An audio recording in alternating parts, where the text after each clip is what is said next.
Hello and welcome to this first look exploring session, and today's first session looking at the downfall of Robert, Earl of Huntington, afterward called Robin Hood of merry Sherwood, with his love to chaste Matilda, the Lord Fitzwalter's daughter, afterwards his fair maid Marian, acted by the Right Honourable the Earl of Nottingham, Lord High Admiral of England, his servants, printed in 1601.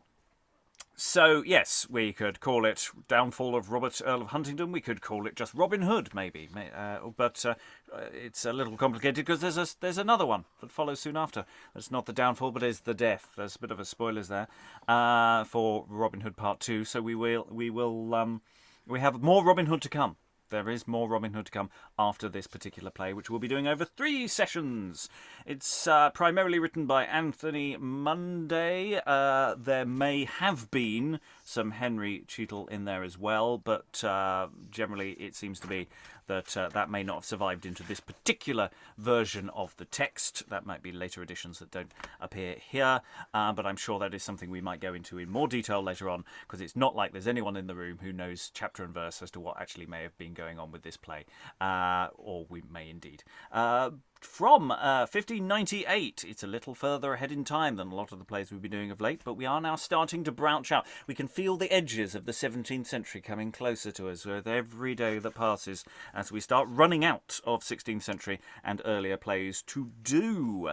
Reading this play today, we have quite a condensed cast, quite a condensed room, so a lot of parts flying between people. Hopefully the doubling all works and I haven't missed anybody out. So reading a Robin today, and Ely is... Lois Potter, retired academic living in London. Reading Skelton, Sheriff, Leicester and Friar is... I, Alan Scott, based in Suffolk. Reading Matilda, later known as Marian, and Scarlet today is...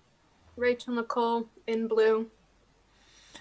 Reading Prior, Much, Hugh and Scathlock today is... Briony, Sparrow, actor in Robin Hood Country. Reading Elinor, a wife, Chester and Ralph is... Helen Good, historian in a completely different part of the country, which also reckons to be Robin Hood country.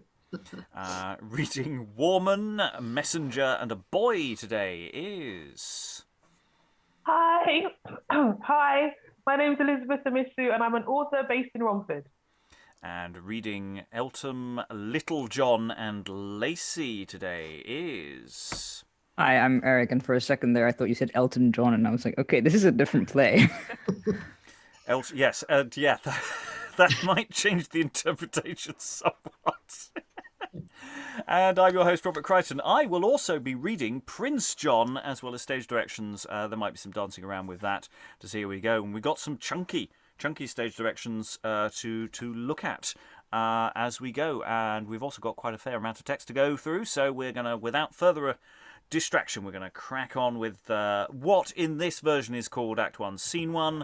The play can be broken up into approximately 15 or so scenes, depending on how you want to do it. But for the moment, the script I'm looking at says Act 1, Scene 1, and we'll go with that. Enter Sir John Eltham and knocks at Skelton's door.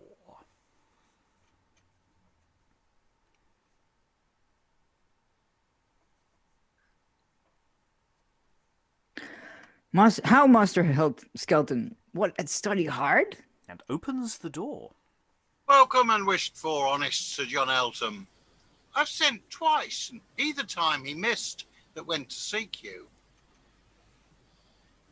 So full well he might. These 2 hours it pleased his majesty to use my service in surveying maps, sent over from the good King Ferdinand, that to the Indies at Sebastian's suit hath lately sent a Spanish colony.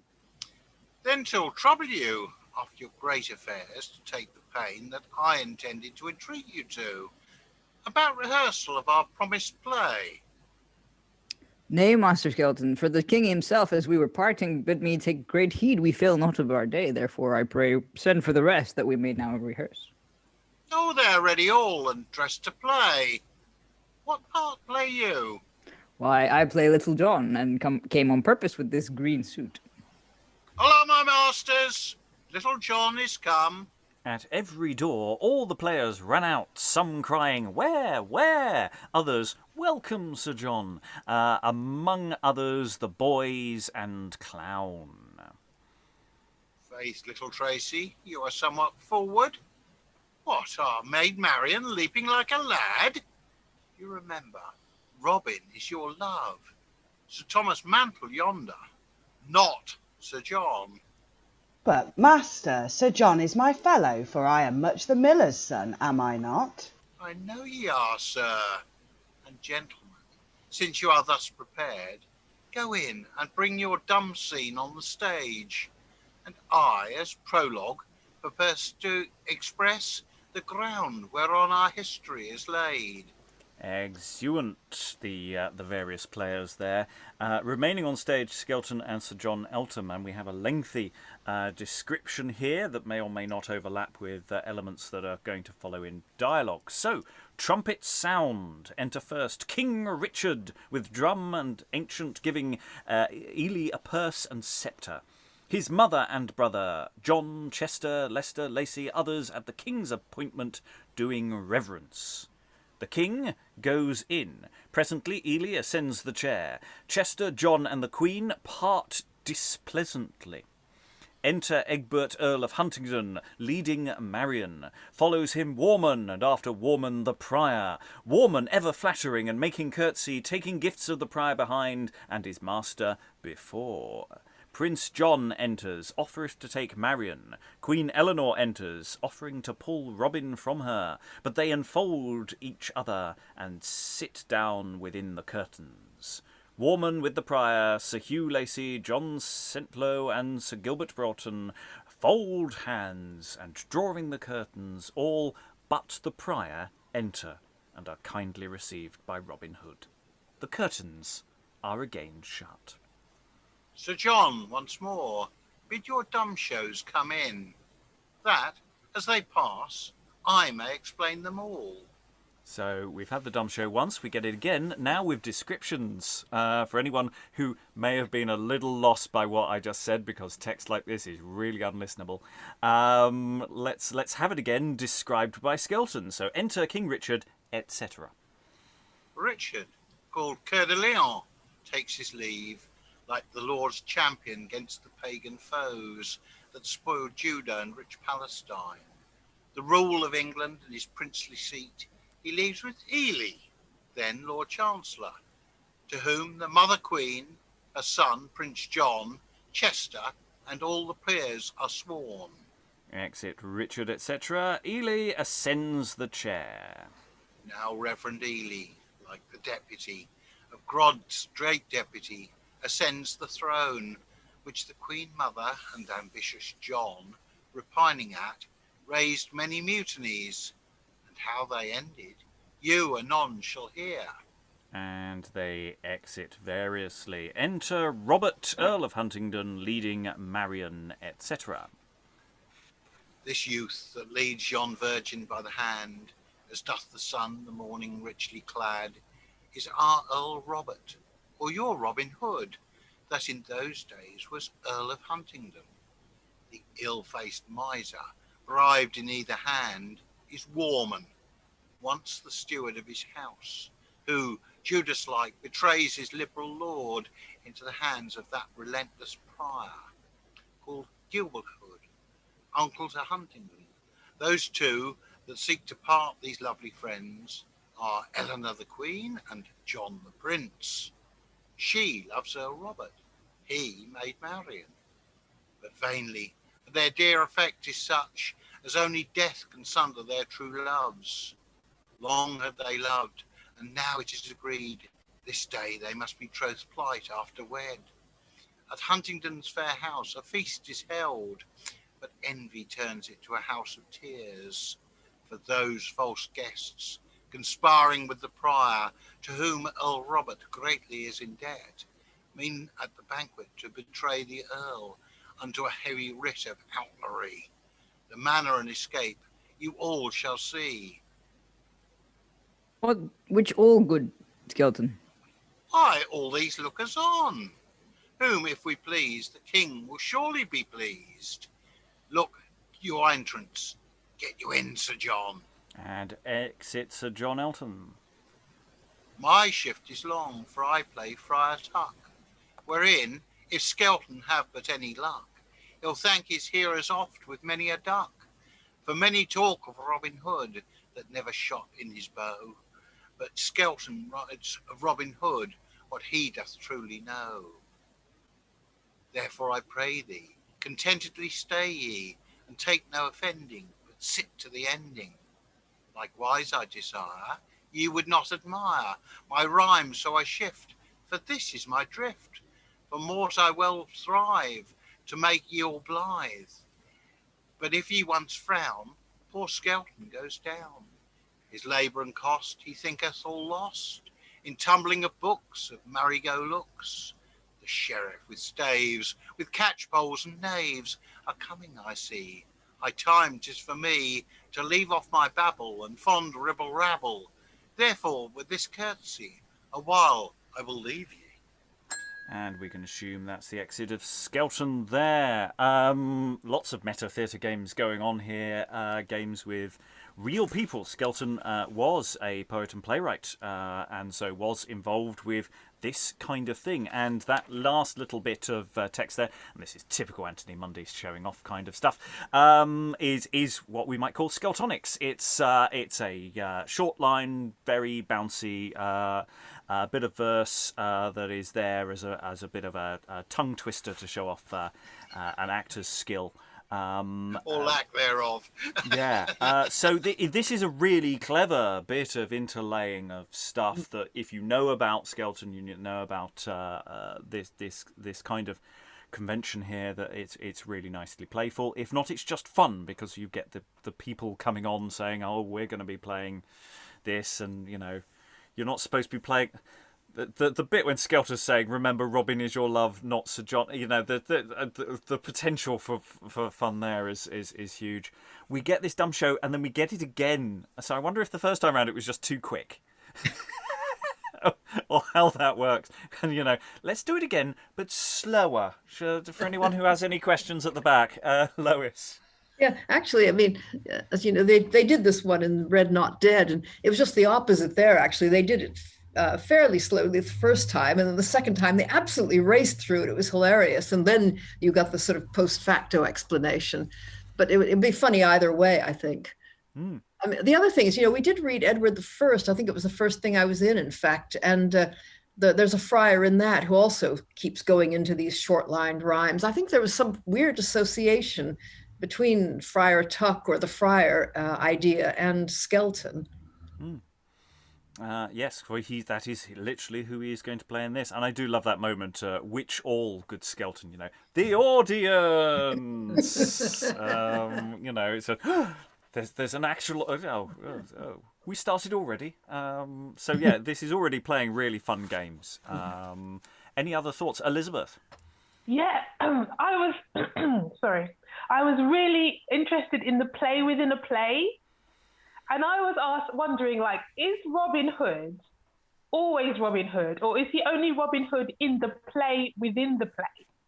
And I wanted to ask Lois how the Red Not Dead performance did the play within a play. Well, this is how they did it. I mean, you get Sir John Eltham and Skelton turning up from time to time to comment on it. It's the framework. And the audience absolutely loved them by the end. They were two very sympathetic actors and very funny. It's an extremely clever piece. I'm afraid I was just corpsing over the misprint that's got Egbert, Earl of Huntington, in that first stage direction instead of Robert. Yes, I was reading it very quickly, and it was only afterwards I went, yeah, no, that's not right. Robin Hood would be completely different. Hello, I am Egbert. And yes, there will be typos appearing. Let's hope they're as amusing as that one. Other thoughts? Eric? I've realized that it's kind of there's only two other plays that I can think of that we've done that have sort of this kind of messing around. Although it is common, like the only ones I can think of are Fulgens and Lucrece, where you've got A and B, and then you've got Taming of a Shrew, I think. Yep. Yeah. Where it starts off outside the play, and it's like, oh yes, the king has sort of. But I like the idea that it's like, sort of, the king has told them to rehearse. What you're watching is the rehearsal, not the actual play. Yeah. There's one of the boys' plays where the prologue is effectively the boys talking about their parts and their varying difficulties. Yeah. Antonio and Melida. Yeah. Yeah. When we did it. Marston, and it's something that's increasingly going to turn up. There's an awful lot of playwrights interested in playing around with inductions. The bit that technically starts before the show, show's official start time goes on. I don't know if that's what this is specifically doing, but we do have plays where the equivalent of the bells ringing for the audience to turn up. There's business happening before that happens. Whether that's what's happening here or not, I doubt it. I suspect this is after the official start time has officially started. But yeah, as we go into the end of the 16th century and the early 17th century, there's a lot of people playing around with this. But it's the fact there's this callback to this earlier interlude tradition, which is really nice. And I say it's very Munday. He knows a lot about this stuff, and he will tell you how much he knows about this stuff at great length. But that's for another time. Let us go on to the next scene. Rachael, very briefly. Is it just in this play that Robin Hood is Robert, Earl of Huntington? Well, this is the next one, the death of Robert, Earl of Huntington. But he gets it from historians. I mean, there was a Scottish historian who I think linked him, a man named Major, who linked him with the Earl of Huntington, that is Robin Hood, and who also had the idea, I think, that this was an earl who had blown all his money and had to be outlawed partly for that. And you'll see what Munday does with this. I mean, Munday really is the one who established the Robin Hood story that you get in most of the films. You'll see how it goes, and he kind of put various things together and came up with this. Yeah, the few examples that we've got earlier than this, which we have done on the podcast, you can listen to them from one's from I think the 15th century, and one's for the about 40 years earlier than this. You have Robin Hood is primarily there as an excuse for a fight scene. That's basically structurally there isn't that much interest in the wider narrative. They tend to be shorter plays that are much more about fighty. Robin Hood comes on to fight somebody, and then the fight happens, and then everyone's merry and happy. So it's really interesting in longer plays where starting to build narratives and build on wider narratives. We're still too early to go into this too much. I'm going to ask people to hold on to those thoughts for later on. We'll go into the next scene, labelled here as Act 1, Scene 2, but almost certainly that's a terrible way of listing it. Enter, as it were in haste, the Prior of York, the Sheriff, Justice, Warman, Steward to Robin Hood. Here, Master Warman, there's 100 crowns for your goodwill and furtherance in this. I thank you, my Lord Prior.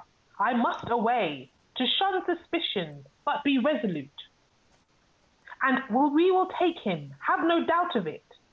But is Lord Scentlow the other come? Lord Scentlow, Sir Hugh Lacy, and Sir Gilbert Broughton are there, and as they promised you last night, will help to take him when the sheriff comes. And exit Warman. A while farewell, and thanks to them and you.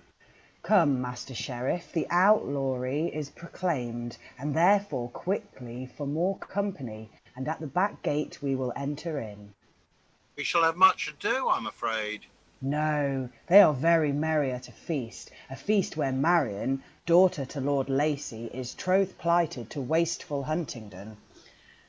And at the feast are my especial friends, whom he suspects not. Come, we'll have him, man, and for your pains here is 100 marks. I thank your lordship. We'll be diligent. And they exit, and we'll go into the next scene to get the let the plot thicken a little bit more. Enter Robin Hood, Little John following him, the one Earl of Huntington, the other his servant. Robin having his napkin on his shoulder as if he were suddenly raised from dinner. As I am outlawed from my fame and state, be this day outlawed from the name of days. Day luckless, outlaw luckless, both accursed. Flings away his napkin and hat and sitteth down.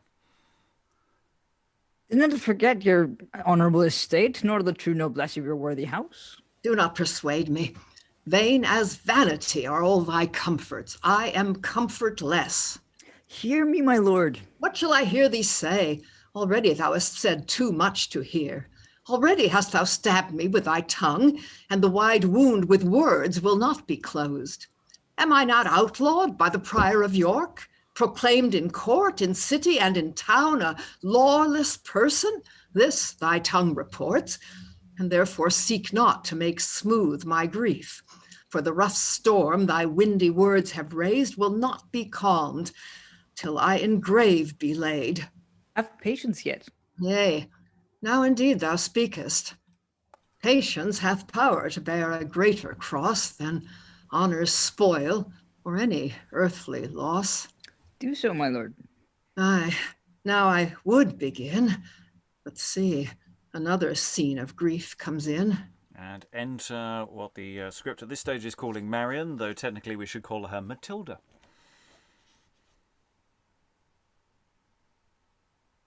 Why is my lord so sad? Wherefore so soon, so suddenly, arose he from the board? Alas, my Robin, what distempering grief drinks up the roseate colour of thy cheeks? Why art thou silent? Answer me, my love. Let him make thee as sad. He hath a tongue can banish thee from joy and chase thy crimson colour from thy cheeks. Why speak'st thou not? I pray thee, Little John, let the short story of my long distress be uttered in a word. What mean'st thou to protract? Wilt thou not speak? Then, Marian, list to me. This day thou wert a maid, and now a spouse. Anon, poor soul, a widow thou must be. Thy Robin is an outlaw, Marian. His goods and land must be extended on, himself exiled from thee, thou kept from him by the long distance of unnumbered miles. And she sinks in his arms. Faint'st thou at this? Speak to me, Marian, my old love, newly met, part not so soon. We have a little time to tarry yet. If but a little time, let me not stay. Part we today, then will I die today. For shame, my lord, with the courage of a man, bridle this overgrieving passion, or else dissemble it to comfort her. Yeah, I like that counsel. Marian, clear those clouds, and with the sunny beams of thy bright eyes, drink up these mists of sorrow that arise. How can I joy when thou art banished? I tell thee, love, my grief is counterfeit, and I abruptly from the table rose, the banquet being almost at an end, only to drive confused and sad thoughts out of the minds of the invited guests. For, gentle love, at great or nuptial feasts, with comic sports or tragic stately plays, we used to recreate the feasted guests, which I'm sure our kinsfolk do expect. Of this, what then? This seems of no effect. Why, thus of this.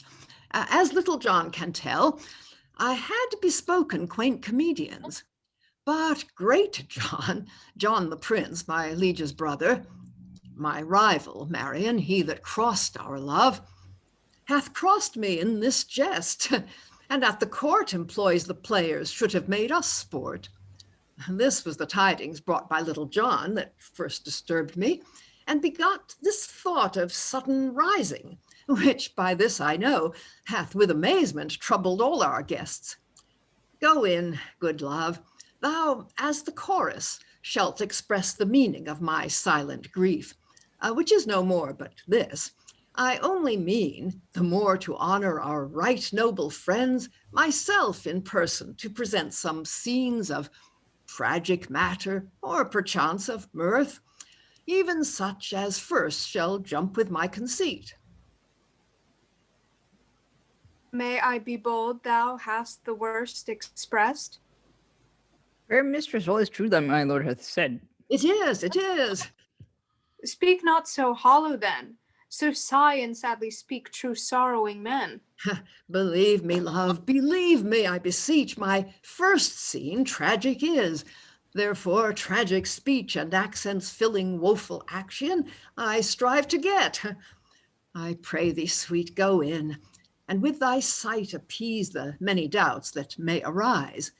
That done, be thou their usher, bring them to this place, and thou shalt see me with a lofty verse bewitch the hearers' eyes, and tempt their eyes to gaze upon the action that I use.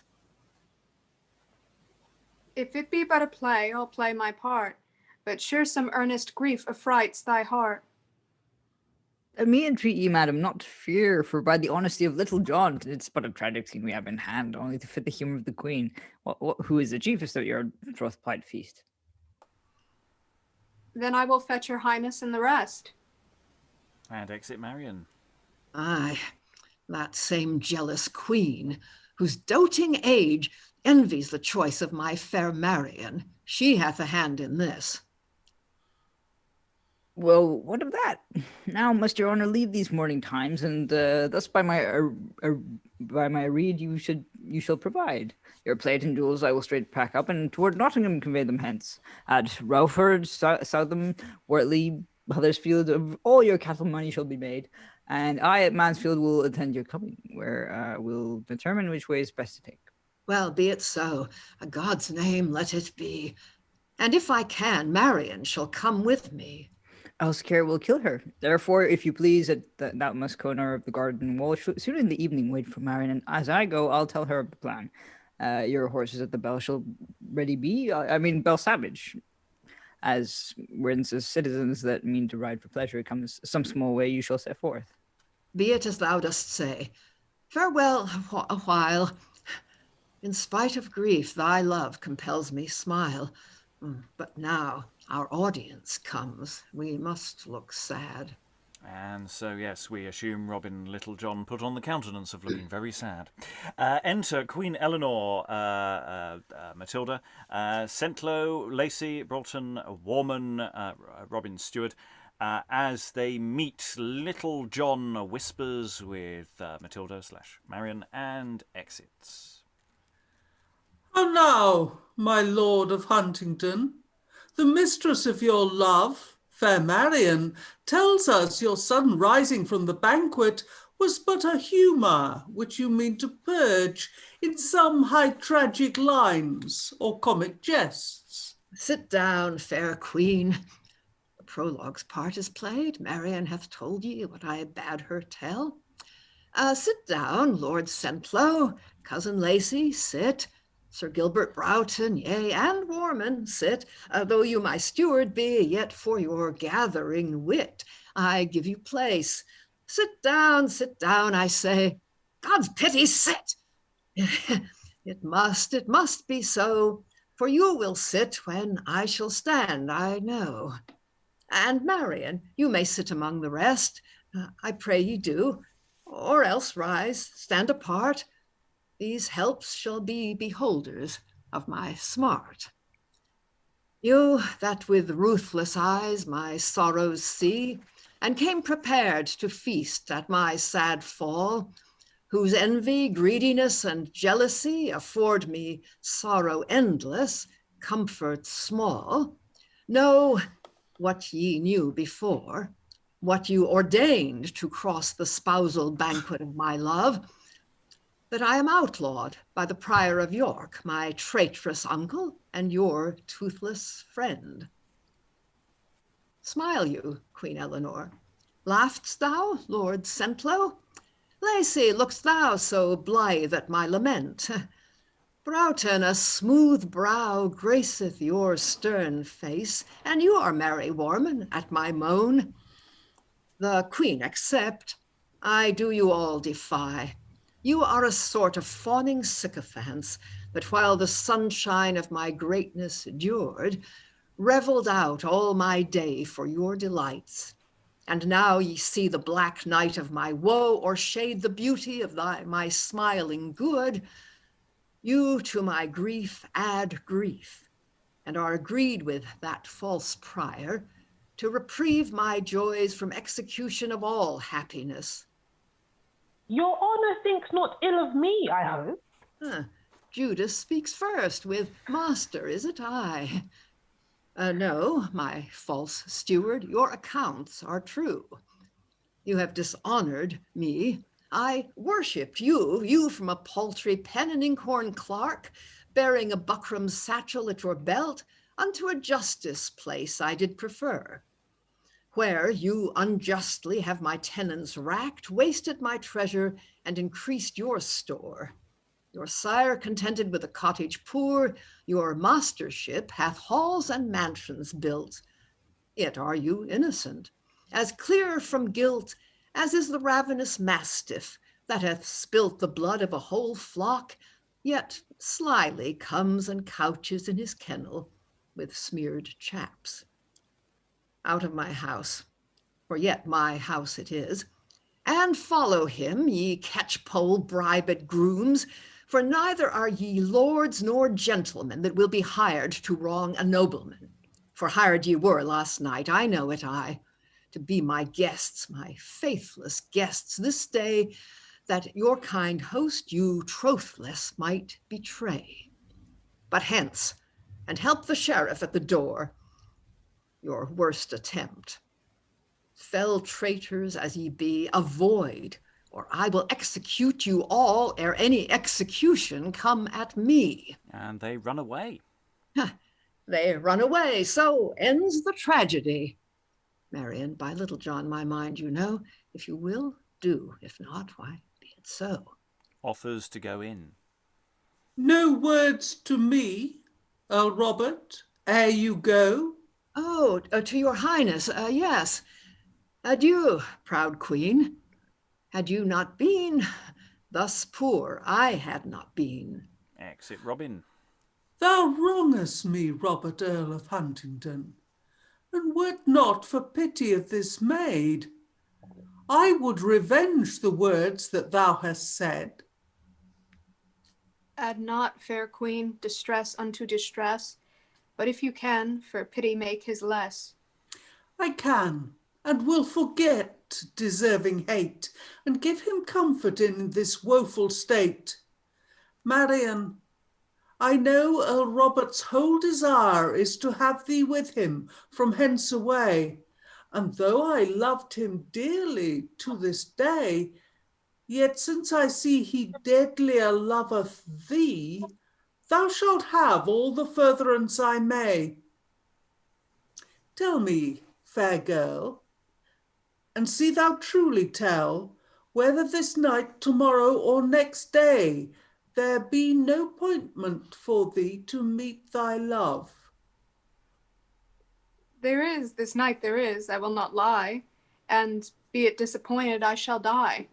Oh, alas, poor soul! My son, Prince John, my son, with several troops hath circuited the court, this house, the city, that thou canst not scape. I will away with death, though he be grim, if they deny me to go hence with him. Marian, thou shalt go with him, clad in my attire, and for a shift I'll put thy garments on. It is not me my son John doth desire, but Marian. It is thee he doteth on. When thou and I are come into the field or any other place where Robin stays, me in thy clothes the ambush will beset. Thee in my robes they dare not once approach. So while with me a reasoning they stay, at pleasure thou with him mayst ride away. I am beholding to your majesty, and of this plot will send my Robin word. No, nay, never trouble him, lest it breed suspect. But get thee in and shift off thy attire. My robe is loose, and I will soon be off. Go, gentle Marian, I will follow thee, and from betrayer's hands will set thee free. I thank your highness, but I will not trust ye. My Robert shall have knowledge of this shift, for I conceive already your deep drift. Exit Marian. Now shall I have my will of Huntington, who taking me this night for Marian will hurry me away instead of her, for he dares not stand trifling to confer. Faith, pretty Marian, I shall meet with you, and with your lovely sweetheart Robert too. For when we come unto a baiting place, if with like love my love he do not grace, of treason capital I will accuse him, for traitorous forcing me out of the court, and guerdon his disdain with guilty death. That of a prince's love so lightly weighs. And exit. End scene. There's a lot going on here. Who wants to leap in straight away? Rachael. I love Helen's Elinor, and then also just I love this so far. Like, I know we just began, but I love this so far. It reminds me so much of the Count of Monte Cristo, the removal, a man's being taken for his wealth, and now they're trying to steal his wife or fiance. It's a perfect setup for a revenge action play story. Briony. I'm really confused about what on earth Eleanor's doing here. So did she just say that, like, so if he's loving enough towards her when she's pretending to be Marian, then she's okay with that? What? I'm really confused. Yeah, she wants to get into the strong arms of Robin, and in disguise as Marian, and if that goes well, everything will be fine, and if that doesn't go well, accuse him of capital treason. So she's just not bothered about her son and any of that. That's just. Oh no, I don't think she gives a damn. No. Okay.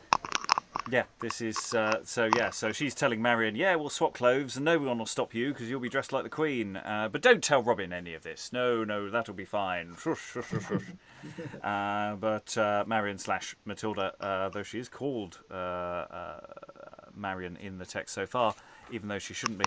There are some errors in the text, but they are authentic errors. At least these are so far. Helen, then Elizabeth. Yeah, your authentic errors are slightly worrying me because Matilda has one more syllable than Marian, and you just can't substitute. Not in the verse we've read so far. And it isn't that I haven't been trying. I think this may have been confusion in the process of writing, actually. I mean, I think he may have started out calling her Marian, and then, because there's also confusion about whose daughter she is, as will become apparent later, I think.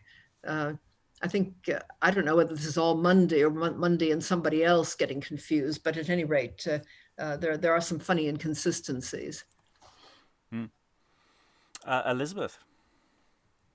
I wanted to say that I love the line, "They all run away." I was not expecting it, and I just saw them all just jump up and leave, and I just was wondering, like, who stayed behind? I think it was Marian and perhaps Elinor that stayed behind, but everyone else just scarpered, and I just thought it must be hilarious on stage, that scene. Well, that's the thing, because Elinor is the only person in that big harangue speech that Robin does, who he does put a qualifier in. The Queen accepts, I do you all defy. So apart from her, because there are limits to how cross I am going to be, Everyone else, off. And yeah, they all run away. So you have all these people on a stage who are not saying anything. Following the dumb show, we have effectively another sort of dumb show in the sense that, it's only really Robin and a couple of others speaking in that whole sequence. But yeah, Robin coming on, flinging away his napkin and his hat.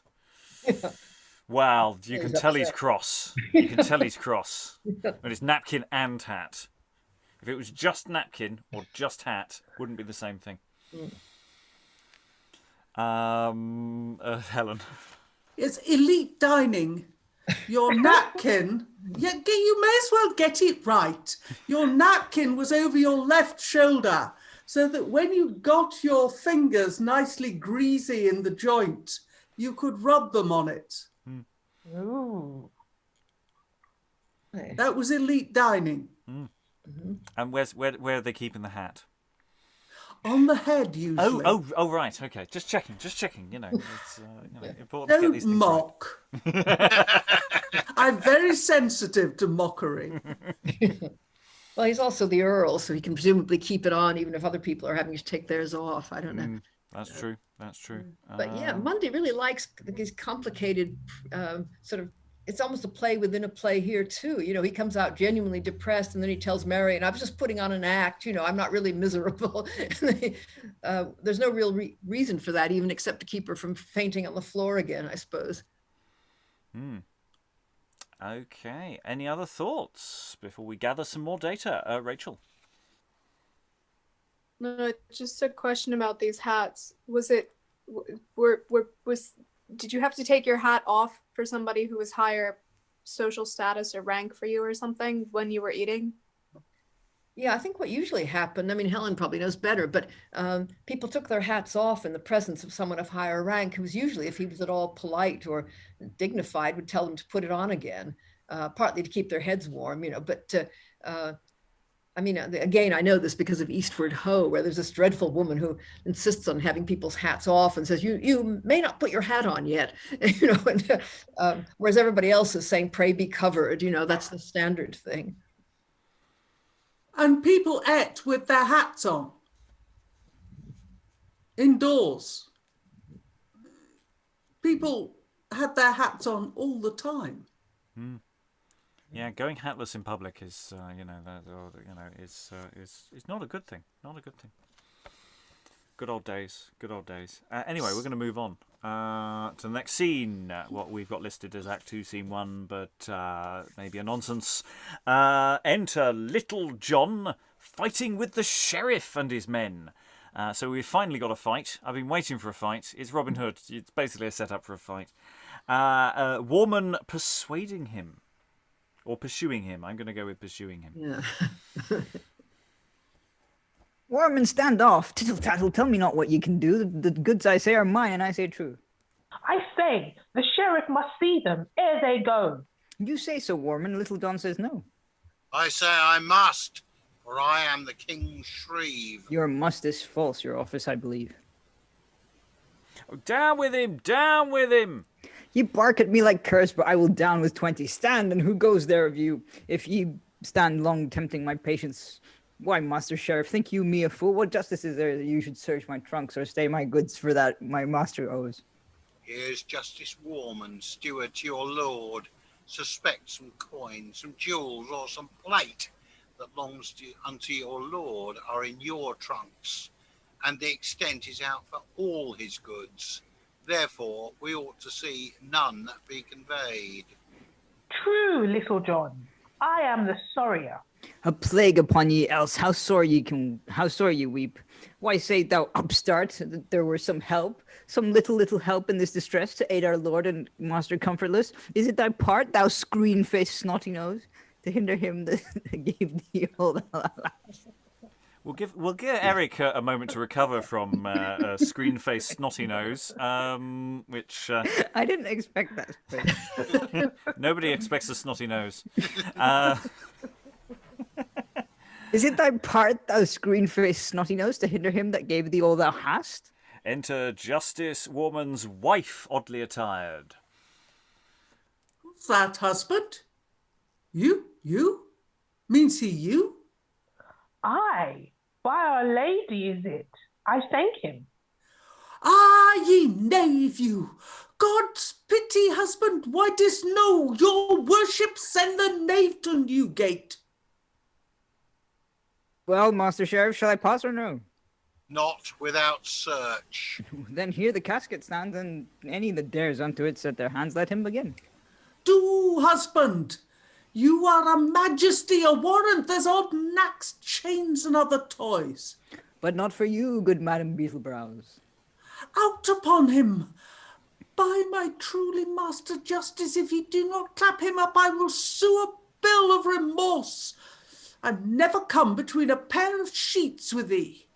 Such a knave as this, down with him, I pray. Set upon him, he knocks some down. Ah, good Lord, come not near, good husband. Only charge him. Oh, good God, help! Enter Prince John, the Bishop of Ely, the Prior of York, and others. All stay. What tumult have we here? Who doth resist the king's writs with such obstinate contempt? This knave! This rebel. How now, Little John? Have you no more discretion than you show? Lay hold and clap the traitor by the heels. No traitor, my good lord of Ely. First hear me thou commit, then commit me, if you please. Speak, and be brief. Here is a little box containing all my gettings 20 year, which is mine own, and no man's but mine own. This they would rifle, this I do defend, and about this we only do contend. You do the fellow wrong, his goods are his. You must only extend upon the Earls. That was, my lord, but now is Robert Hood, a simple yeoman, as his servants were. Back with that leg, Lord Prior. There be some that were his servants think foul scorn to be called yeoman. I cry your worship mercy, Mistress Warman. The squire, your husband, was his servant once. The scurvy squire were the reverence of these lords. Does he not speak treason, pray? Sirrah, you are too saucy. Get you hence. But hear me first, my lords, with patience. This scoffing, careless fellow, Little John, hath loaden a horse twixt him and Much, a silly, rude knave, Much, the miller's son. At which point enter Much the clown, suddenly changing hats, not literally. I am here to answer for myself, and have taken you in two lies at once. First, Much is no knave, neither was it a horse Little John and I loaded, but a little curtal of some 5 handfuls high, sib to the apes only beast at Paris Garden. But, Master Warman, you have loaded carts and turned my lord's goods to your proper use. Whoever hath the right, you do the wrong, and are... What is he, knave? Unworthy to be named a man. And I'll be sworn for his wife. Ay, so thou mayest, Much. Then she sets new marks of all my old lady's linen, God rest her soul, and my young lord never had them since. Ouch! I took them but for to whiten, as God mend me. Leave off this idle talk. Get ye both hence. I thank your honours, we're not in love with being here. We must seek service that are masterless. Exeunt Much and Little John. Lord Prior of York, here's your commission. Your best make speed, lest in his country houses by his appointment all his herds be sold. I thank your honour, taking humble leave. And Master Warman, here's your patent sealed for the High Sheriffwick of Nottingham, except the king our master do repeal this gift of ours. Oh, let him the while possess it. God's name let him. He hath my good will. And exit Ely. Well, Warman, this proud priest I cannot brook. But to our other matters, send thy wife away. Go in, good wife. The prince with me hath private conference. By my troth, ye will anger me. Now ye have the pattern. You should call me nothing but Mistress Sheriff. For I tell you, I stand upon my reputation. supplications. And exit the wife. Thinkest thou that Marian means to escape this evening hence with Robin Hood? The horseboy told me so, and here he comes, disguised like a citizen, methinks. Warman, let's in. I'll fit him presently.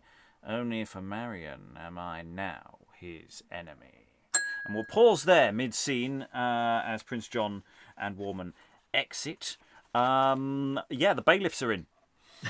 And it's one of those things that happen with bailiffs of going, well, no, I think you'll find that isn't actually his. This is my stuff, and you can't have this. It's not on your docket, and it's not on your paperwork. Well, it's in the house, mate. No, yeah, but there's multiple occupancy, etc. Some things never change.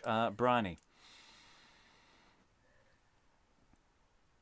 I'm just thinking Warman's wife is she's a bit of a clown character, isn't she? Like, I know much is labelled as the clown, but she's quite, and it's weird that she's Warman's wife to have that contrast there.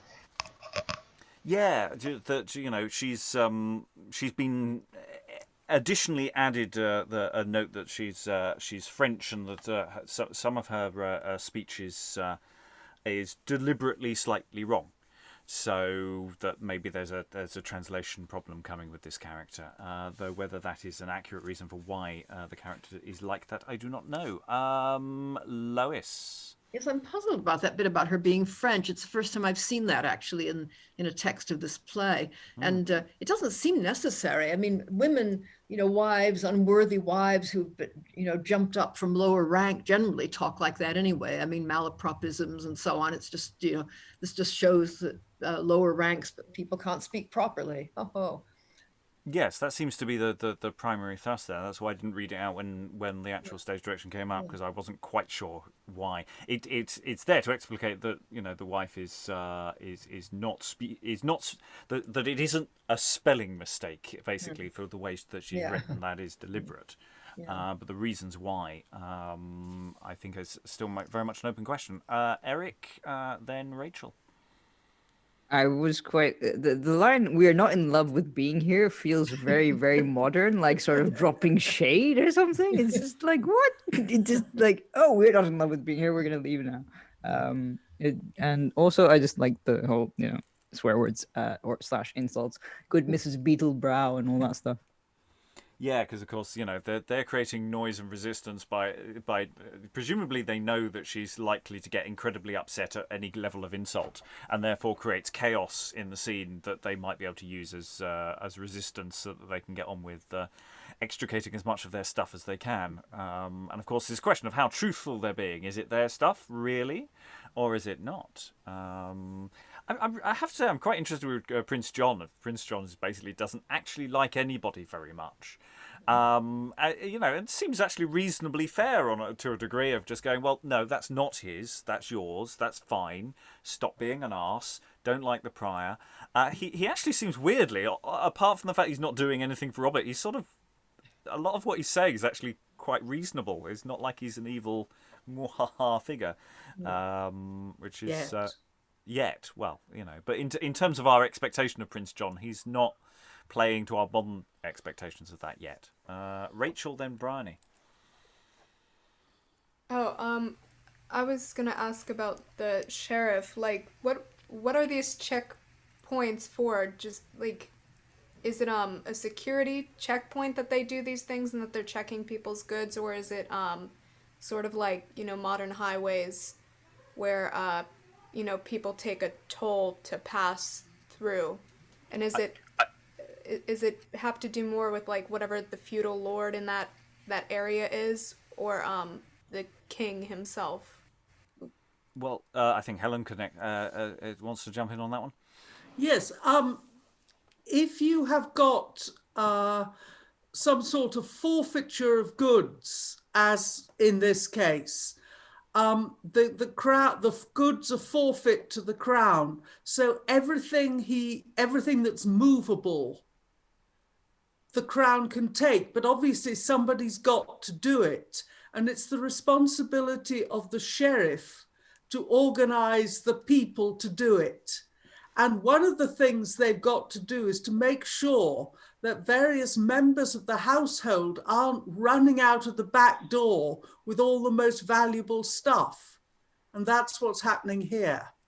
They suspect little John, probably correctly, of under cover of moving out his own things to be taking out some of the family treasures.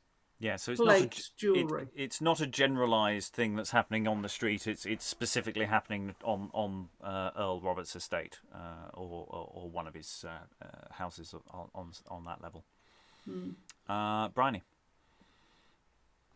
I was thinking back to the start of the scene before we met all these wonderfully distracting characters. The little fight that we started with, and the way the speech was it was shared lines and really nicely, like, even especially because it's a first look and a bit of a cold read for everybody, like it flowed really nicely, just the back and forth and the pace of it. And I can imagine that once you put the movements and there's like a bit of fighting going on to it, that would just work so well. It was really nicely written. Alan. Yeah, thinking about the fights, there's actually a slightly ambiguous stage direction about a fight because it doesn't specify who is fighting who. At bottom of page 12, set upon him, he knocks some down. In some ways, it would come across as better comedy if it's the wife who actually sets upon little John. That's what I thought. Which could be played for comedy, couldn't it? Yeah, but the wife is sort of, only charge him. So if there's a general fight, but at the end of the fight you only charge the one you want to charge for fighting. It's one of those sort of double-edged fights. Lois. Yeah, I think several of them set upon him, presumably. That's sort of what the language implies. I mean, little John is supposed to be large and powerful, isn't he? So when it says that he knocks some down, he probably does. And yes, because I read the line for the watch, down with him. So, this is a moderately crowded scene. So there's a lot of options there and how that might go. Okay, we're going to continue the scene because we are mid-scene. So having seen Robin dressed like a citizen, as the stage direction says, but disguised like a citizen, indeed, is what Prince John says. So Prince John and Warman have sort of stepped inside, or off stage anyway, while enter Robin like a citizen. Earl John and Warman, two good friends of mine. I think they knew me not. Or if they did, I care not what can follow. I'm sure the sharpest end is death, and that will come. But what of death or sorrow do I dream? My Marian, my fair life, my beauteous love is coming to give comfort to my grief. And the sly queen, intending to deceive, hath taught us how we should her slights receive. But who is this? Oh, God's pity, here's Prince John. Good even, sir. This clear evening should portend some frost, I think. How judge you, honest friend? I'm not weather-wise, but it may be we shall have hard frost. For true charity, good dealing, faithful friendship, honesty, are chill cold, dead with cold. Oh, good sir, stay. That frost hath lasted many a bitter day. Know ye no frozen hearts that are Love beloved? is a flame, a fire, that being moved still brighter grows. But say, are you beloved? I would be, if I be not. But past that, are ye a dweller in this city? I am. And for a gentlewoman's stay that rides some 4 or 5 mile in great haste. At which cue enter Queen Elinor and Marian. Oh, I see your labour, sir, is not in waste, for here come two. Are either of these yours? Both are. One most. Which do you most respect? The youngest and the fairest I reject. Robin, I'll try you whether ye say As true. you with me, so, John, I'll jest with you. Marian, let me go first to Robin Hood and tell him what we do intend. Do what your highness please, your will is mine.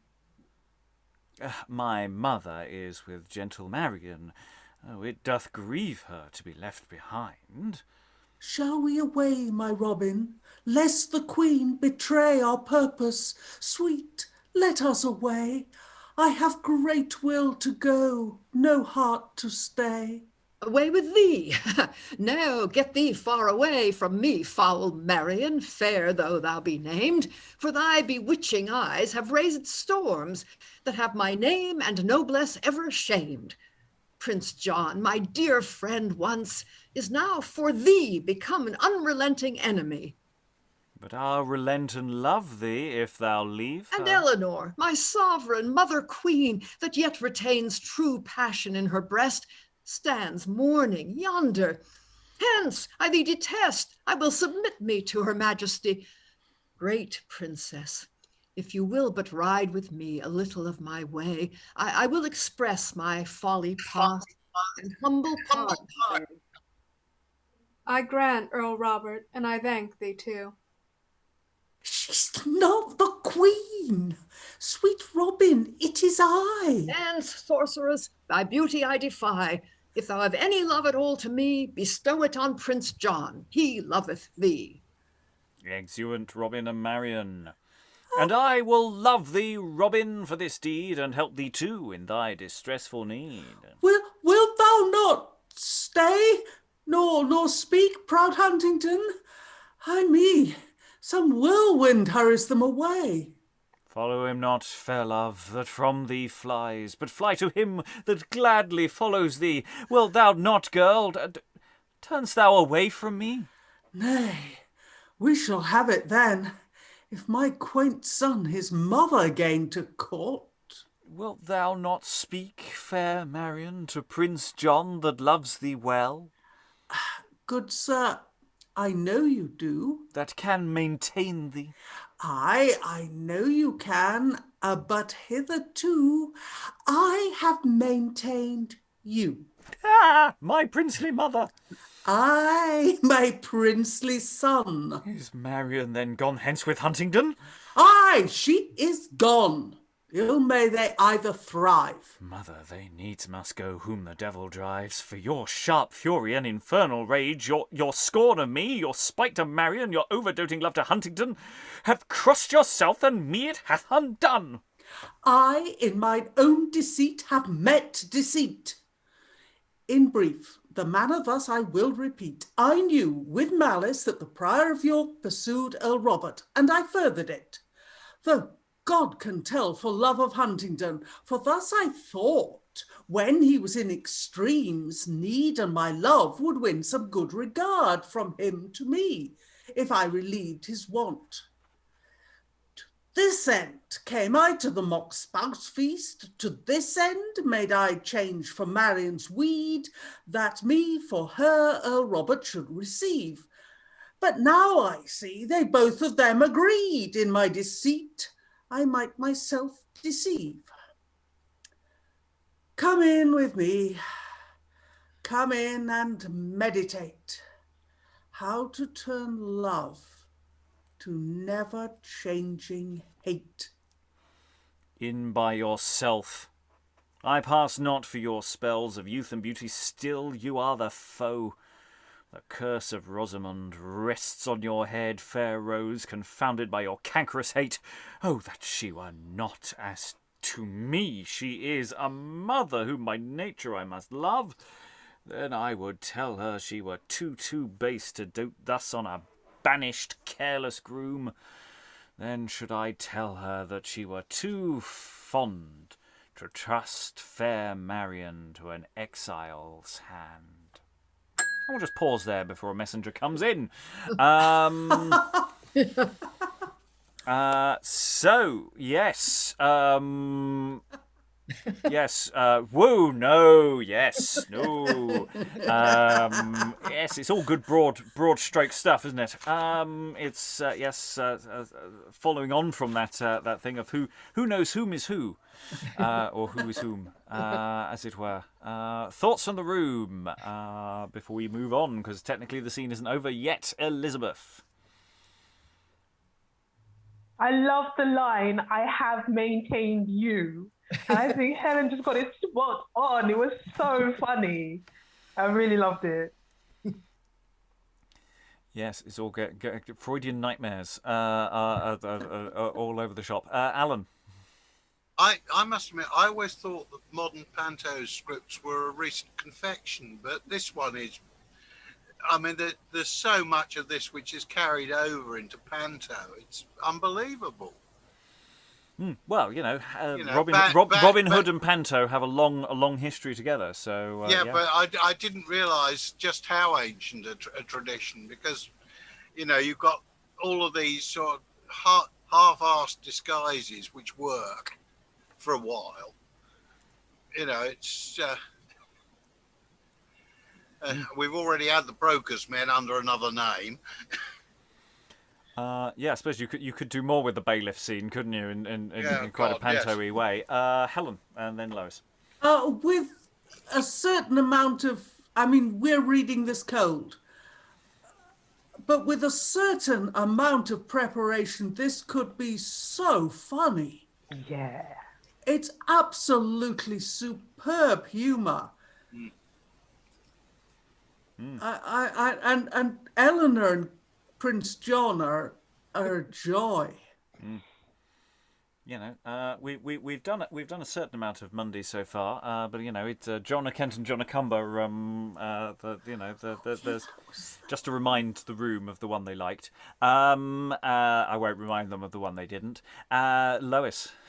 Yeah, he's a master of disguise, you might say, and you've got everything. I mean, he brings all the changes on it. The scene begins with two people in disguise, each of who knows perfectly well who the other is, pretends he doesn't. And then you get the persons coming on in disguise, and Robin pretending that he's deceived by the disguise, but that he's changed his affections completely. And then you've got this absurd scene between John and his mother, who prolongs it a bit. She could reveal herself earlier, but she's just enjoying it in a way. And then obviously on that "hitherto I have maintained you," she takes her veil or whatever off, and it must be a terribly funny moment. Yes, Robin, hence sorceress, thy beauty I defy. He's really enjoying that, isn't he? Okay. Any other thoughts before we finish the scene? Because, as I say, the scene is still going on. Eric. Yeah, I was going to say about that. It just feels very like trying to work out who is almost like in supposes, where you've got that sort of not Gascoigne translation, but the sort of somebody dressed up as somebody else in order to court somebody else in order to, it just ends up being very complicated. Okay, but at least there's only one set of complications going on at the same time. It's not like we've layered too many in. Okay, so we're going to complete the scene or continue the scene, as it were. I will ask Helen for the next page or so until you enter. Could you read the stage directions for me, please? Yes, you're starting to enter a messenger. Yes, please. Right. Enter a messenger from Ely. My lord of Ely sends for you about important business of the state. Tell the proud prelate I am not disposed nor in a state to come at his command. John smites him and he bleeds. Begone with that, or tarry and take this. Swoons, are ye listing for an after errand? And the messenger exits. I'll follow with revengeful murderous hates the banished, beggared, bankrupt Huntington. Enter Simon, the Earl of Leicester. Now, Prince John, body of me, I muse what mad moods toss you in this busy time, to wound the messenger that Ely sent by our consents. I' faith ye did not well. Leicester, I meant it. Ely, not his man. His servant's head but bleeds. He peddless shall from all the issues of his traitor neck pour streams of blood, till he be bloodless left. By earth it shall, by heaven it shall be so. Leicester, it shall, though all the world say no. It shall, it shall. How shall it be done? Not with a stormy tempest of sharp words, but slow, still speeches and effecting deeds. Here comes old Lacy and his brother Hugh. One is our friend, the other is not true. Enter Lord Lacy, Sir Hugh, and his boy. Hence, treacher as thou art, by God's blessed mother, I lop thy legs off, though thou be my brother, if with thy flattering tongue thou seek to hide thy traitorous purpose. Ha, poor Huntington, how in 1 hour have villains thee undone?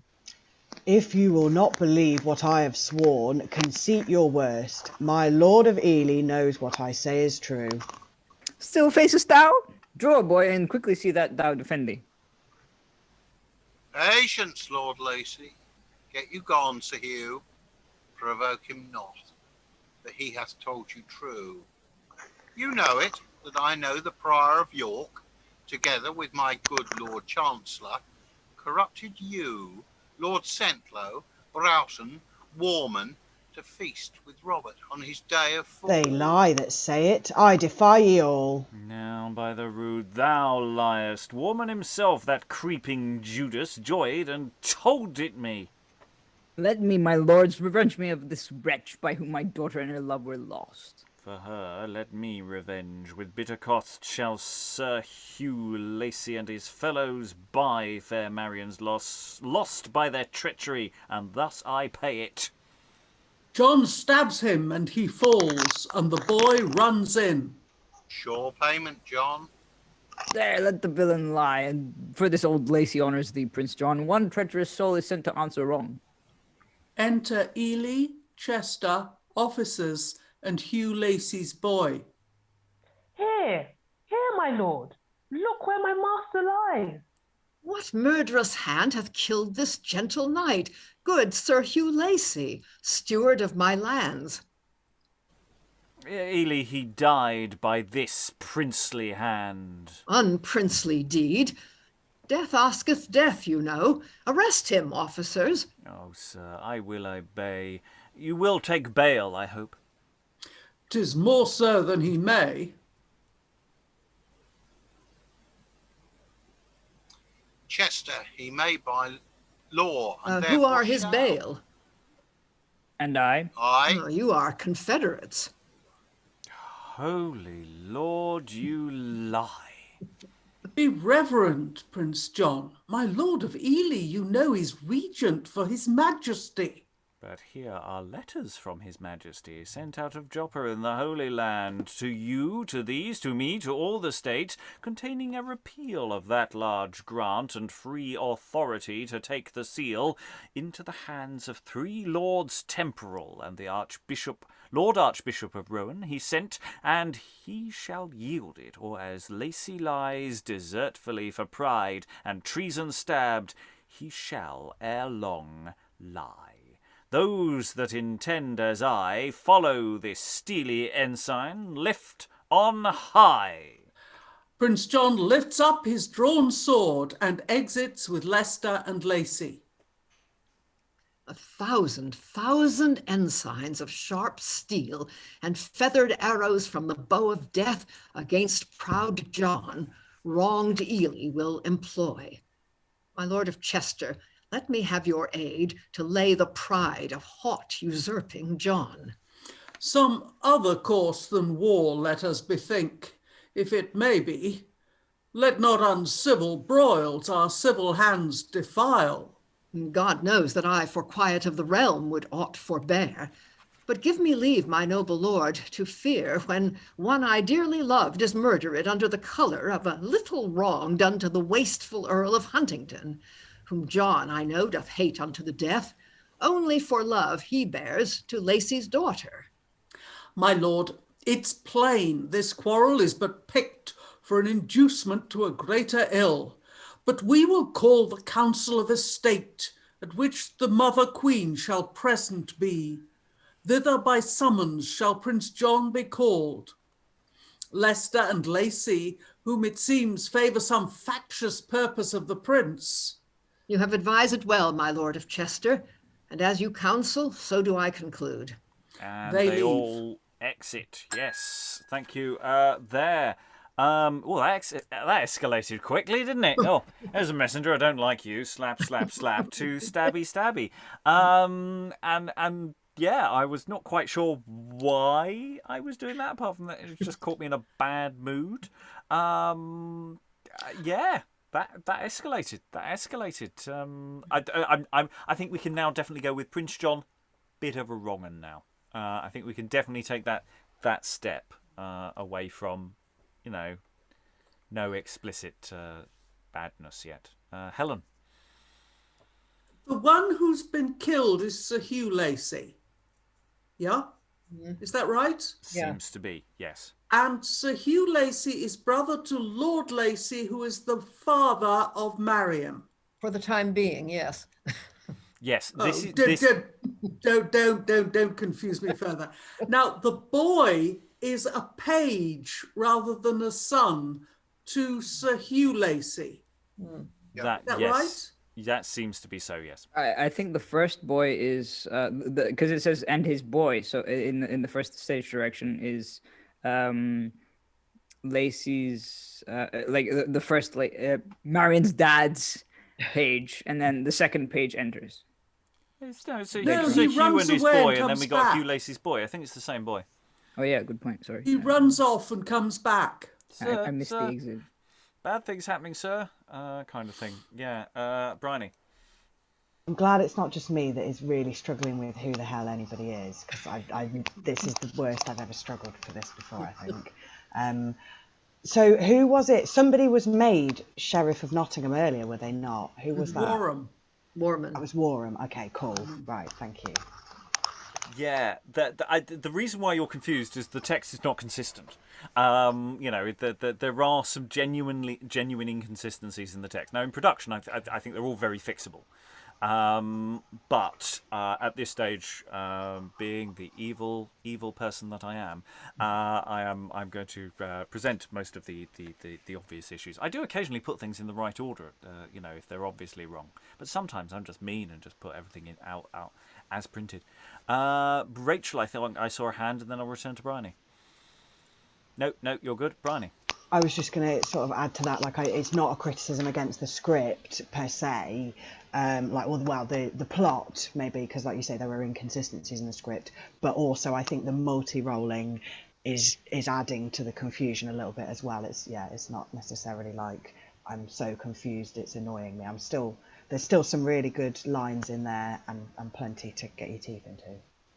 Yeah, so we are a relatively small room for a play that requires quite a few people. It's there are not a few moments where someone literally walks off and straight back on again as someone completely different. Elizabeth. Yes, Rob. Just going on talking about these textual inconsistencies. I thought right at the beginning there was a character called Justice.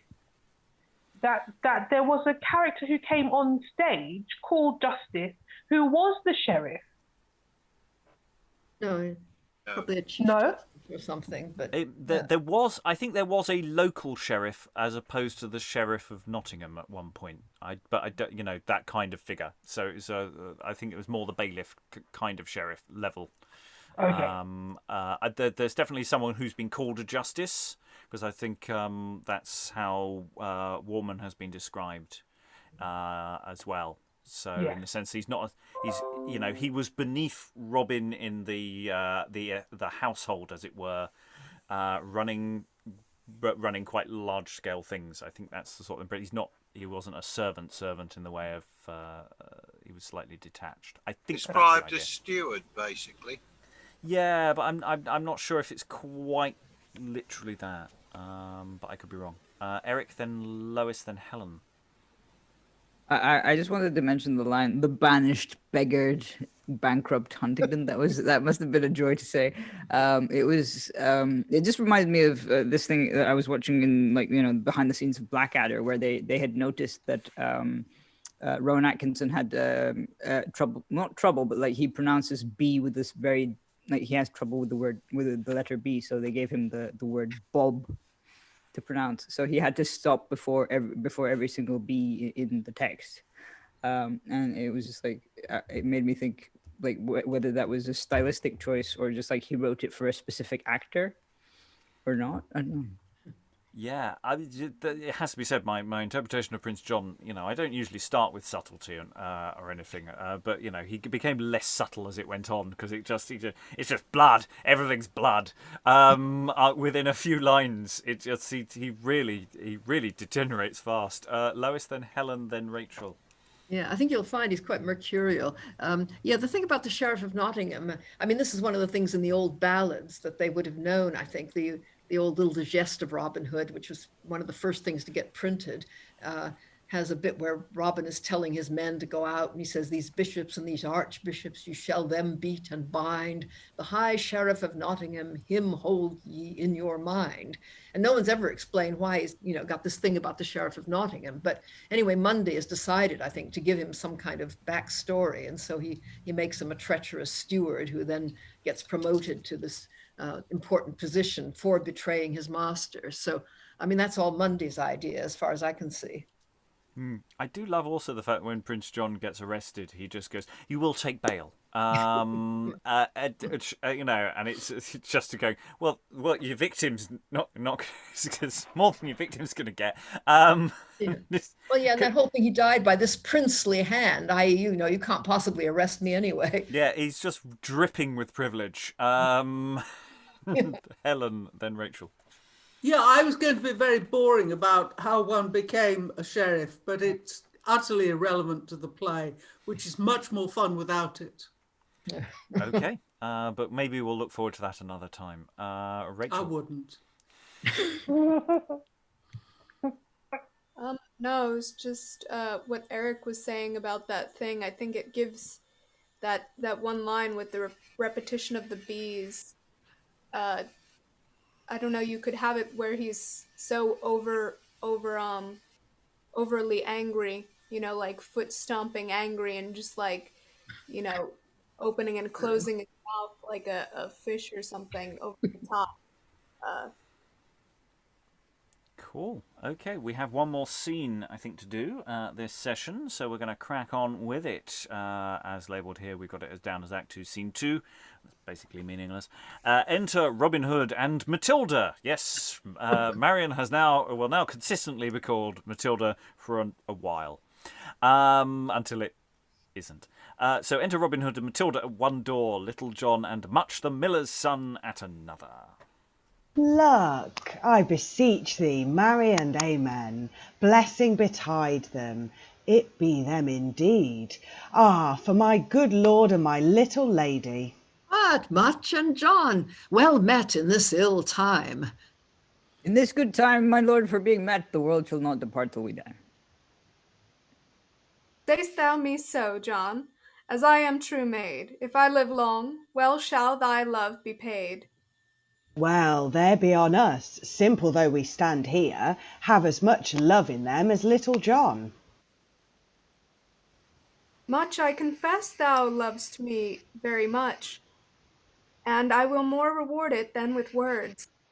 Nay, I know that, but we millers' children love the cog a little and the fair speaking.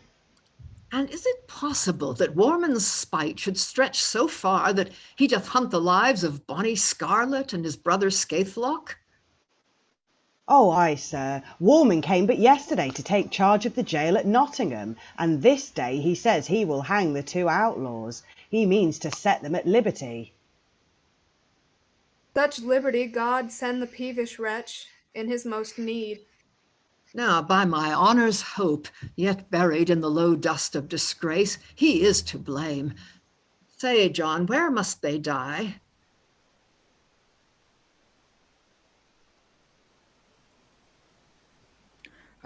Yonder's their mother's house, and here the tree whereupon poor men they must forego their lives. And yonder comes a lazy, losel friar that is appointed for their confessor, who, when we brought your money to their mothers, was wishing her patience for their deaths. Enter Friar Tuck and Ralph, Warman's man. I am timorous, sir, that the prisoners are passed from the jail. Soft, sirrah.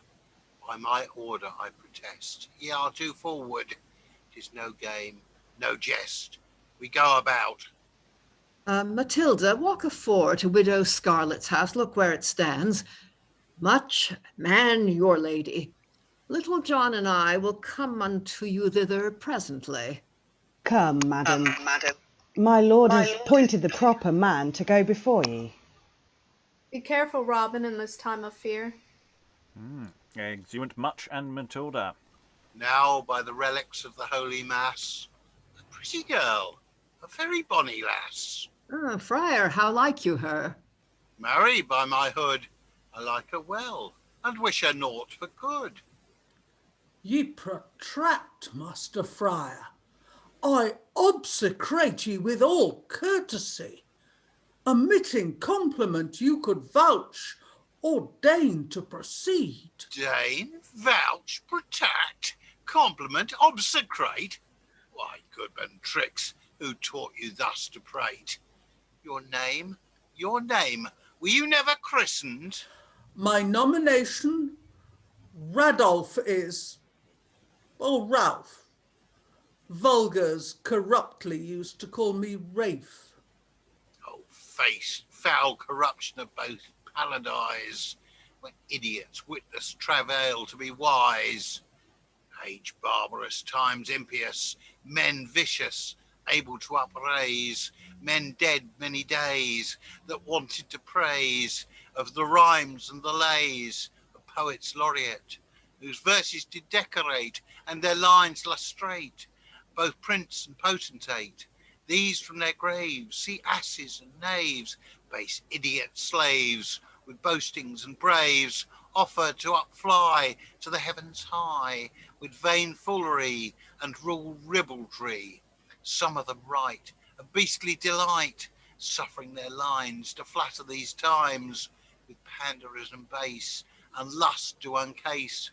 From the placket to the pap, God send them ill hap. Some, like quaint pedants, good wits true recreants, ye cannot beseech from pure precision speech.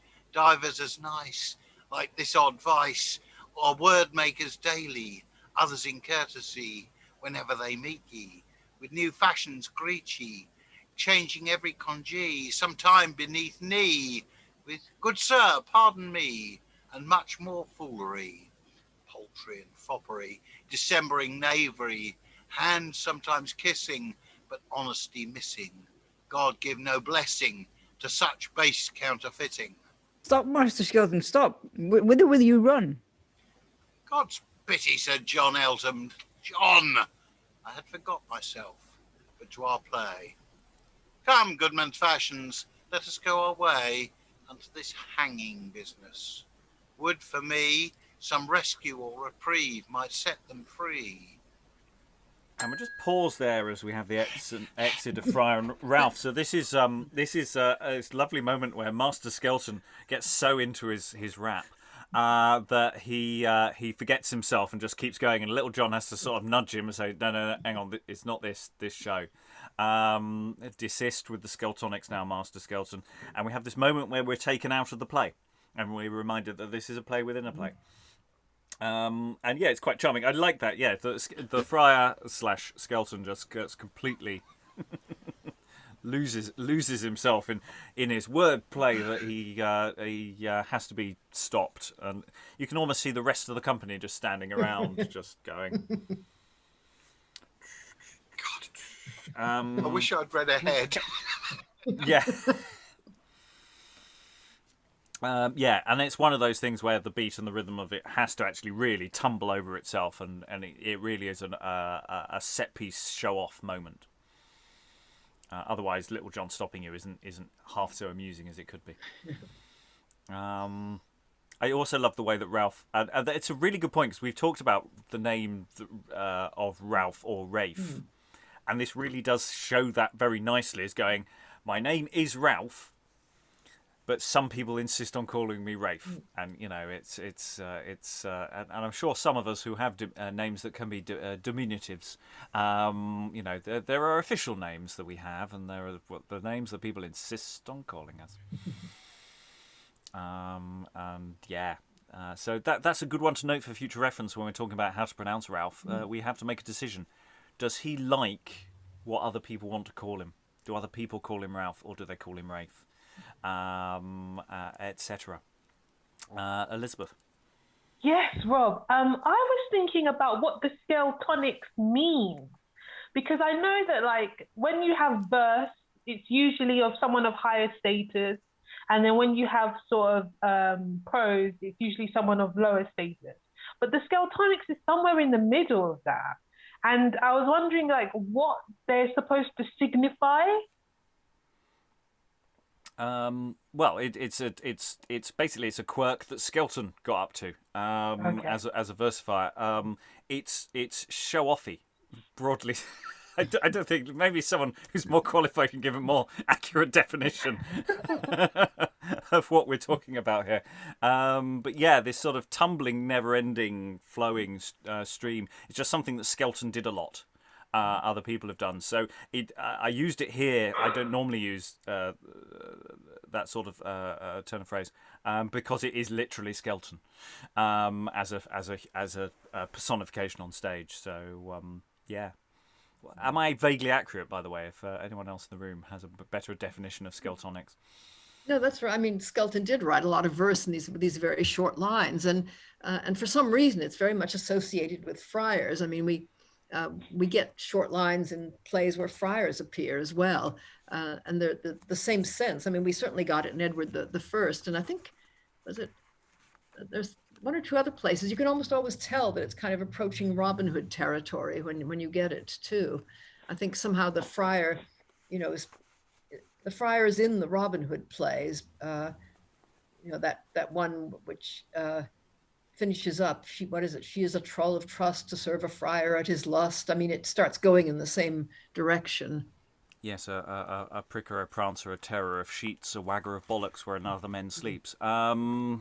It's strange how I remember these lines from that is available on the podcast Robin Hood and the Friar from about 1560-ish. There's two short plays of which yes, Friar Tuck is reported with for his losing the fight with a charming lady. I wonder if this is. I mean, this may be how Munday got this weird idea for the framework because of the sort of lines that the friar has in that play, and then sticking it into Skelton, which means doing the framework in the court of Henry VIII. I mean, that whole thing where at the beginning we start hearing about Ferdinand and Isabella, and you immediately think Columbus voyages. What's all this got to do with this play? Nothing, I think, but it's so fascinating as a framework. And if you are interested in the actual Skelton and his actual dramatic work, Magnificence is a play we have done a first look at on the podcast. Hopefully I'll be able to put links in the show notes or at the end of this video for that, because Skelton's writer is really, really interesting and has touched on all sorts of things. But we need to finish this scene before we finish this session. Little John and Friar or /Skelton /Elton have paused the action by going off on one. We return to, everyone turns around and gets back on with the scene. They just quickly check their script, see where they were. And Robin and Little John continue talking. Heardst thou not, Little John, the friar's speech, wishing for rescue or a quick reprieve? He seems like a good fellow, my good lord. He's a good fellow, John, upon my word. Lend me thy horn, and get thee into much, and when I blow this horn, come both and help me. Take heed, my lord, the villain Warman knows you, and 10 to 1 he hath a writ against you. Fear not. Below the bridge a poor blind man doth dwell. With him I will change my habit and disguise. Only be ready when I call for ye, for I will save their lives if it may be. I will do what you would immediately. And enter Warman, Scarlet, and Scathlock, bound, Friar Tuck as their confessor, officers with halberds. Master Friar, be brief. Delay no time. Scarlet and Scathlock never hope for life. Here is the place of execution. and you must answer law for what is done. Well, if there be no remedy, we must. Though it ill seemeth, Warman, thou shouldst be so bloody to pursue our lives thus cruelly.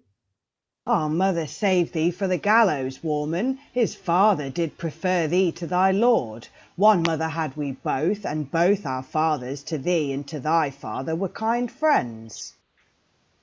Good fellows, here you see his kindness ends. What he was once, he doth not now consider. You must consider of your many sins. This day in death your happiness begins. If you account it happiness, good friar, to bear us company you desire, the more the merrier, we are honest men. Ye were first outlaws, then ye proved thieves, and now all carelessly ye scoff at death. Both of your fathers were good, honest men. Your mother lives, their widow, in good fame. But you are scapeswift, unthrift, villains, knaves, and as ye lived by shift, shall die with shame. Warman, good words for all your bitter deeds. Ill speech to wretched men is more than needs. Enter Ralph running. Sir, retire, for it hath thus succeeded.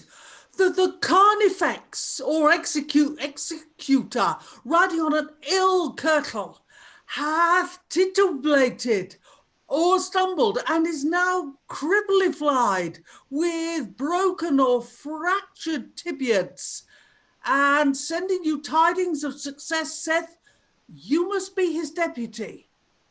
Ill luck! But, sirrah, you shall serve the turn. The cords that bind them, you shall hang them in. How are you, sir, of me opinionated?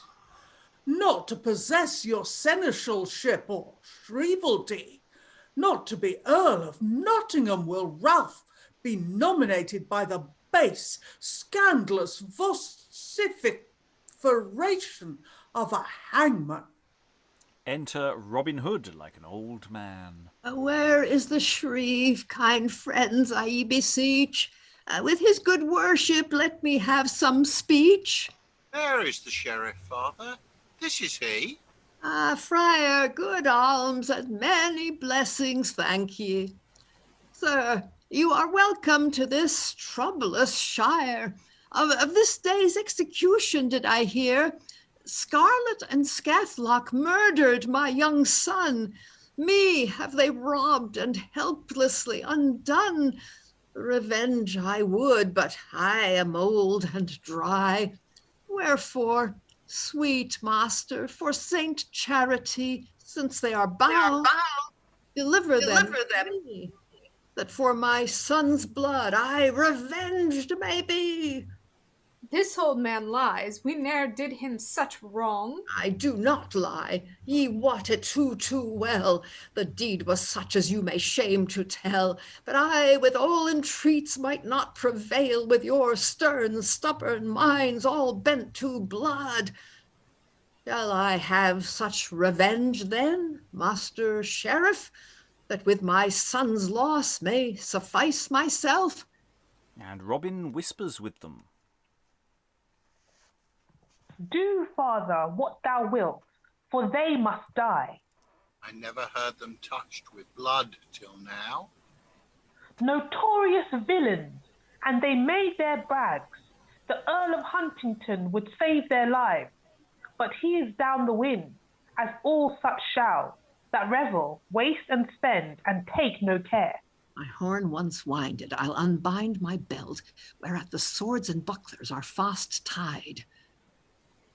Thanks to your honour, father, we confess, and were our arms unbound, we would upheave our sinful hands with sorrowing hearts to heaven. I will unbind you with the sheriff's leave. Do help him, Ralph. Go to them, Master Friar. And as ye blew your horns at my son's death, so will I sound your knell with my best breath. And sounds his horn. And here's a blade that hangeth at my belt. shall make ye feel in death what my son felt. And enter Little John and Much. Fight! The friar, making as if he helped the sheriff, knocks down his men, crying, "Keep the king's peace." Oh, they must be hanged, father. Thy master and thyself supply their rooms. Warman, approach me not, tempt not my wrath, for if thou do, thou diest remedialess. It is the outlawed Earl of Huntington. Down with him, Friar. Oh, thou dost mistake. Fly, Ralph, we die else. Let us raise the shire. And the sheriff runs away and his men. Farewell, Earl Robert, as I am true friar. I'd rather be thy clerk than serve the prior. A jolly fellow. Scarlet, knowst thou him? He is of York and of St. Mary's Cloister, there where your greedy uncle is Lord Prior. Oh, murrain on ye! Have you two 'scaped hanging? Hark ye, my lord, these two fellows kept at Barnesdale 7 year to my knowledge, and no man... Here is no biding, masters. Get ye in, take a short blessing at your mother's hands. Much bear them company, make Matilda merry. John and myself will follow presently. John, on a sudden thus I am resolved, to keep in Sherwood till the king's return, and being outlawed, lead an outlaw's life. 7 years these brethren, being yeomen's sons, lived and 'scaped the malice of their foes. How thinkst thou, Little John, of my intent? Like your honour's purpose exceeding well. Nay, no more honor, I pray thee, Little John. Henceforth I will be called Robin Hood. Matilda shall be my maid Marian. Come, John, friends all, for now begins the game, and after our deserts, so grow our fame.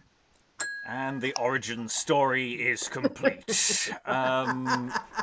Yeah, we've literally got to the point where, yes, we're in Robin Hood now. We know where we are. We've had a fight. We've had a proper fight, not some scuffle with some bailiffs. We've had a proper pucker. Robin blowing his horn. And that's, again, a feature of the kind of small-scale fundraising folk kind of drama that has existed for hundreds of years.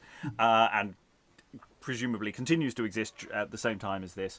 Yeah, so it's a big feature of, the fight. We're always heading towards a fight, and finally we've had the fight within a wider narrative, which has been given to us. But, it's all the ingredients are there. There's some fun little bits of business, bit of cunningness, and, origin story complete. Thoughts?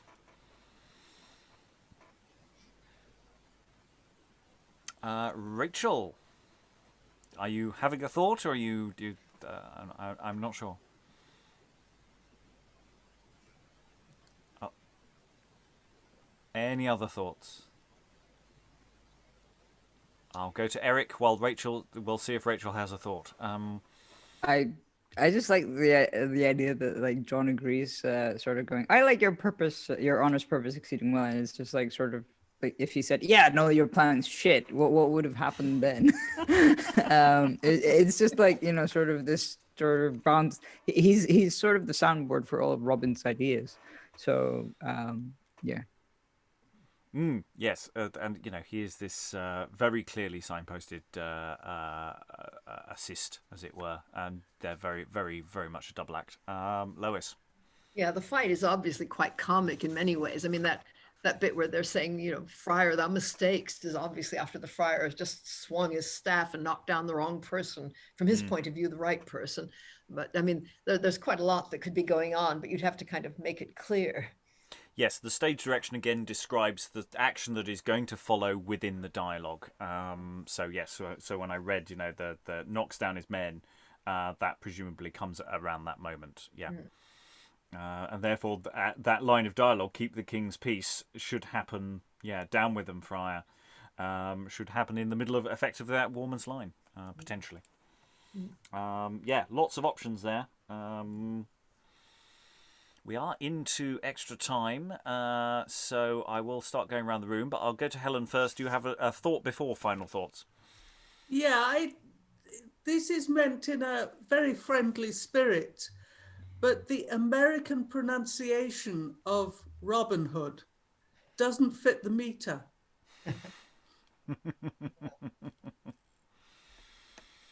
Okay. On that note, we'll go to final thoughts. Elizabeth, do you have any final thoughts about the play so far? Yes, Rob. I will keep this brief. I thought that the play is very well knit. I think this is going to replace the last one we were talking about. I can't remember the name. My favourite Munday play. I love the character of Robin. I think Robin is really well put together, and how his speeches are very compelling. So my favourite character was definitely Robin. I definitely want to know what happens next, and it keeps me on tenterhooks. But I also think it's really funny, and it's a really comedic play, which I like. And that's my final thought. Excellent. Yes.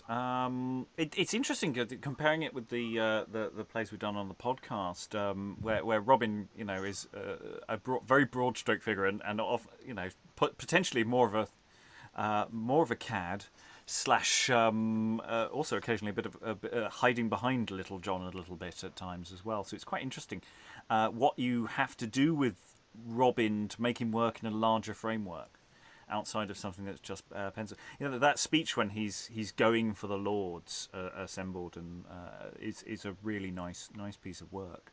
But it is all still very, very broad brushstrokes. It's still very fun. It's all moving really, really nicely. Lois, do you have any final thoughts?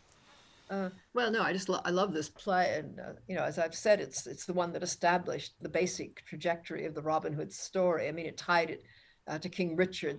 They have put him in various historical periods, but this one, Munday, who obviously read a lot of history, got from the historians as a suggested time, and then he kind of worked it all out in terms of good King Richard, bad Prince John, and a kind of until the king comes home, which is the basic kind of framework for the whole thing. All these bad things happen to people under John, and then Richard returns, and we can have a happy ending.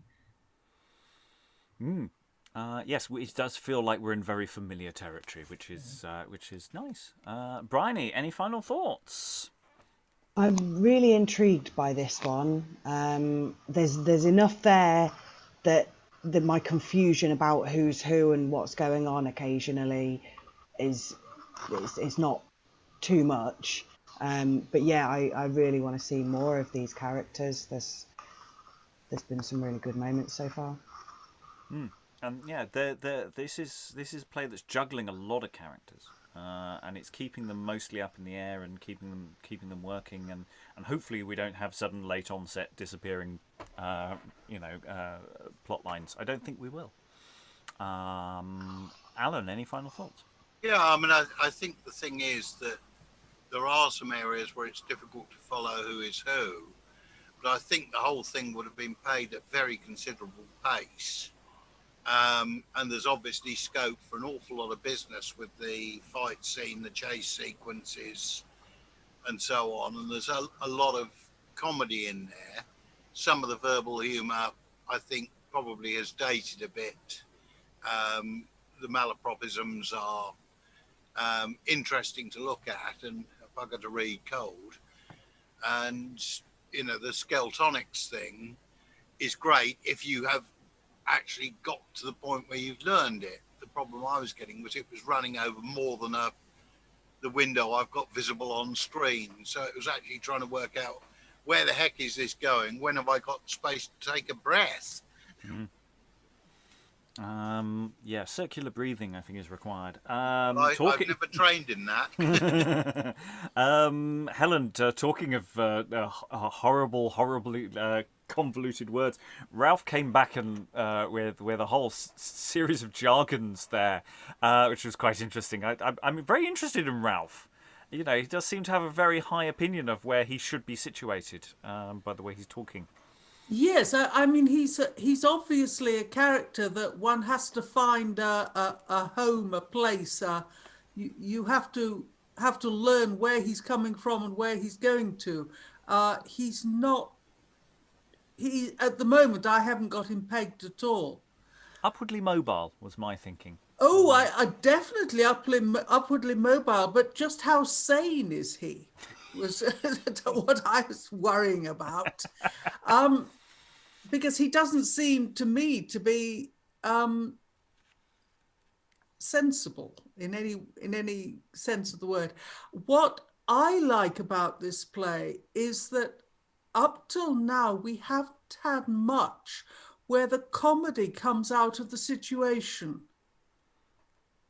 as we did with the mistaking of the two women, which was extraordinarily funny, but it was set up and the situation was set up for it to be amusing. I mean, it's a completely different humour than the humour of vulgarity or the humour that you get in the speeches. And it did seem to me to be something a little new coming along, that you got such a good and well set up situational joke. I probably have missed the point in all the other plays we've done so far, but that's what I'm thinking. Fair enough. Rachael, any final thoughts?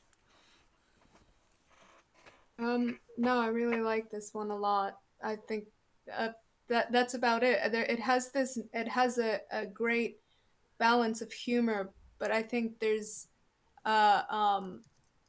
what do you call it? This is kind of my first really getting into the Robin Hood tale, and I've never really read anything about it before, but I think it has a nice an audience could enjoy the romance of it, and by romance I mean the action of it, the what do you call it? The Earl Flynn-ness of this and the comedy of it. Yeah, there's a reason why Robin Hood gets revived on some medium every few years, because it works. Eric, final thoughts? Yeah, I really want to see what happens next, just because of all the shenanigans and the insults and sort of it is sort of. I'm just wondering if sort of Robin keeps looking up to Little John, because I'm assuming that Little John is this big guy. I don't know. At least in myth, he is supposedly the biggest, and how they met and stuff. I don't know. It's just interesting to think about the physicality of this as well. Mm. Yeah, and that's to a degree, but maybe this format is not helping us with not only that we're in little boxes, but also that we're doing some quite extreme doubling this week. It gets a little less extreme as the week goes on, but it's for something like this where we have in our modern eyes a clear idea what Robin Hood should be wearing, or possibly from this point onwards anyway, and how you signify who people are through costume would make a lot of this much more straightforward. So there's all sorts of things that I think on stage are perhaps less of an issue than they are in this room. All that remains is to thank all these wonderful people for all their wonderful readings. It's been a good old session. We will return. Robin Hood will return anon. Thank you very much, everyone, and goodbye.